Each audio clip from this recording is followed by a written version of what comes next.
Over the weekend, we learned the horrible news that 6 Israeli hostages had been executed. The bodies of Hirsch Goldberg, Poland, an Israeli American, and 5 others who had been kidnapped by Hamas on October 7th were found in a tunnel in Gaza. They had all been killed within 48 hours of being discovered. Days later, President Biden expressed criticism of Israeli Prime Minister Benjamin Netanyahu and his handling of the hostage situation. Take a look.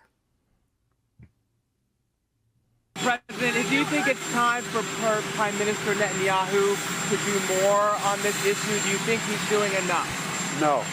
Mr. President. Many others in the US and in Israel as well have put the blame on Bibi for not securing a ceasefire deal sooner.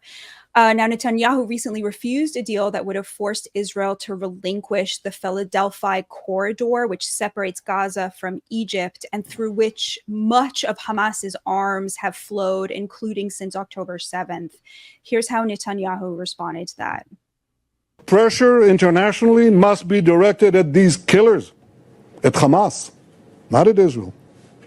We say yes, they say no all the time, but they also murdered these people. And now we need maximum pressure on Hamas. I don't believe that either President Biden or anyone serious about achieving peace and achieving the release would seriously ask Israel to make these concessions.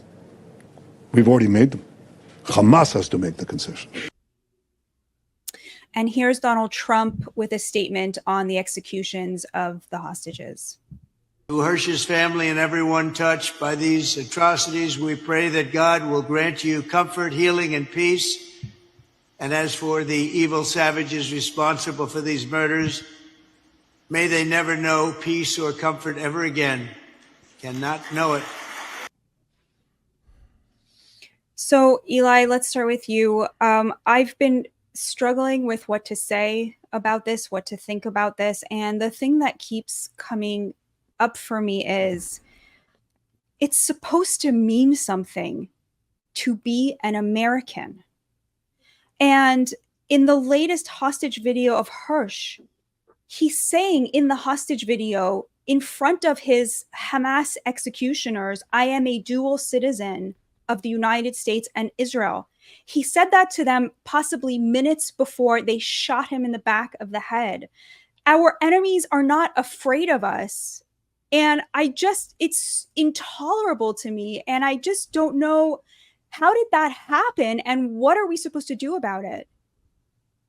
Well, I mean, to start, people like Tom Friedman or sadly Yair Lapid, the leader of the opposition in Israel, should be ashamed of themselves for saying that the blood of these hostages is on the hand that does the PR work for the hostage takers. And it's really an appalling thing. I mean, particularly Tom Friedman's September 3rd column is just awful. The second point is that this argument that there was a deal, and at the Security Cabinet, the insistence that the Israeli position could not relinquish the Philadelphia corridor is just nonsense. Hamas is not participating in the negotiations between Qatar, Egypt, the United States, and Israel. They have rejected numerous offers, bridging proposals, whatever you want to call them. And that's not me saying it. That's the State Department, who has been pretty critical of Netanyahu in the course of the Gaza war. So there was no deal for Netanyahu to accept. Says that Israel shouldn't be trying to rescue its hostages. I think this gets to a really fundamental, terrible dilemma for Israel and Jews in diaspora, which is that the two goals of the war are actually kind of in contradiction. You can rescue the hostages, or you can destroy Hamas, but you probably cannot have both. And it's a bunch of happy talk and wishful thinking to think that you can. And, I totally understand the families of hostages saying, okay, save the hostages, save our babies, save our relatives. Sentiment from a lot of people, it's understandable, but I also think it's wrong. Basically, Netanyahu has a terrible decision, and I have a lot of criticisms, by the way, of Netanyahu. I hold him in part responsible for failing to respond and so on. But that's not the point. He has to choose between rescuing the Israelis who are left under these labyrinths or trying to prevent the next October 7th. That's the choice that he has to make as the leader of the Jewish state.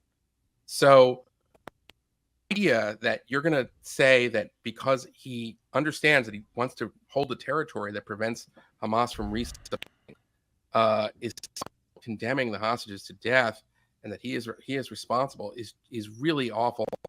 It's crazy to say this, but Yahya Sinwar, who should be kind of an bind to infamy, is now potentially in a position to win negotiations he hasn't even participated in. So I'm really appalled by some of the responses to this. I mean, I did think Kamala Harris' written statement was quite strong and good. Mm-hmm. To the temptation to blame Netanyahu needs to be checked right now, in my view. Yeah. I mean, God protect us from ever being in a position to have to make that decision on behalf of our nation, right? Walter, I watched a really moving conversation between you and Matt Taibbi, sort of gently talking through this topic as people who see themselves more kind of as outsiders to it, maybe more than we are sort of enmeshed in it. And I'm curious, what did the news mean to you? How are you seeing it play out? I think for a lot of Jewish people, Israeli people, it felt like this didn't quite make the news to the degree that maybe we were expecting, that an American citizen was killed by terrorists. Talk us through what this story means to you and how you're seeing it play out. Well, when October 7th happened, it was just before Matt and I were doing a podcast, and there was no time to really digest anything but the horror in the original headlines. We didn't know who was at fault, how it happened, exactly what the statistics, the mortal statistics were. And I said what I'd say again now, which is that as a human being, the execution of innocents by militants for political points horrifies me. It also does bother me as an American that our American citizens can be taken hostage and then executed without some really strong statement of maybe vengeful intent, frankly. But I am not an expert on this matter, and I have never pretended to be a risk-style international policy expert or someone who understands the Middle East in anything more than the way of an enlightened citizen. So I tend to pass on it because I'm learning more about it every day. But as an isolated event, it's horrifying. I do note that I saw 300,000 Israelis marching against Bibi. It wasn't just, American politicians. There seems to be some large contingent of Israelis who also blame him. I don't know quite how, they reason that through, but it's not merely a left-wing phenomenon in the United States. There seems to be in Israel a movement to, push at Netanyahu even after such an atrocious thing as this. Yeah, I think that's right. And factoring into it is the fact that a lot of the hostages came from one of the few leftist peace-pursuing bastions left in Israel after the Second Intifada, which is that Gaza envelope where you have a lot of farmers and people who are very left-wing. And so these people are, anyway inclined to push for ceasefire now that their family members have been taken. Of course, it's understandable why they are sort of at the forefront of this movement. Michael, what is our role right now as Americans in this story? Well, the one that I would say to kind of unfortunately just join the chorus and have an amen choir here, but it's kind of necessary, is that I actually was shocked a long time ago and mentioned this on the podcast that I do, that Americans were being held hostage and they were being treated differently. An American who has a passport like me and gets kidnapped in Iraq or in Lebanon or wherever, it's going to create more of an incentive than if somebody is a dual national, particularly a dual national in Israel. Mm-hmm. And it's kind of struck me as like, is there like a subterranean idea about dual loyalty? Because we're not treating this person as if they are an American just because they have an American passport. You know, the blame of Netanyahu, it's interesting. And, you know, Walter's right. You see these people on the streets in Israel. And of course, this preceded October 7th when the government was teetering on its edge from this judicial reforms and the number of people that were protesting. And look, you have a number of people who are very much behind the government, the IDF, and loathe Bibi and do it from a sensible direction. People like Haviv Rettig-Gur, who's one of the smartest guys on Israel these days and has been a guest on the Honestly podcast. He is an incredible critic of Bibi and a sort of a sensible one. Not these people in America who just kind of say, well, you know, actually Bibi, I don't hate Israel, but I hate Bibi. That's just become kind of this kind of mantra that people chant.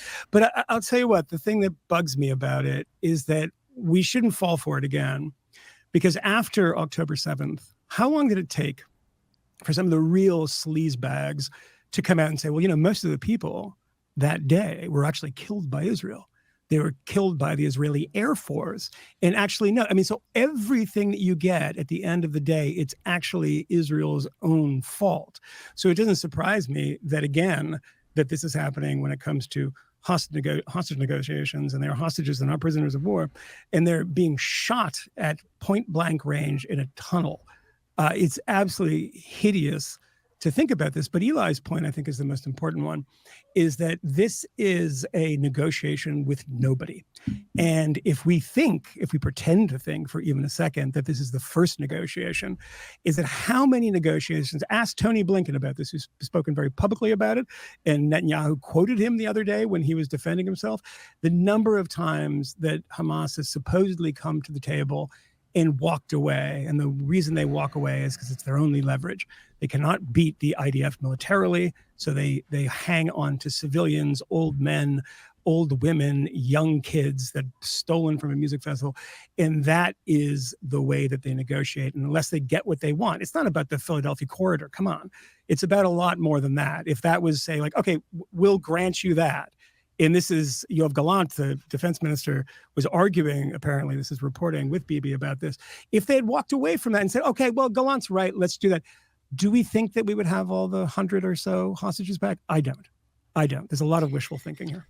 I'll tell you something else. I would like to have seen an American president, when he's cognitive, say that we hold Qatar and Iran responsible, and that if Qatar wants to be a major ally and have the largest American military base in the Middle East in its country, you have to hand over Khalid Mashal, who is staying in Doha right now, and you need to use all of your leverage with Hamas to get them to return the hostages.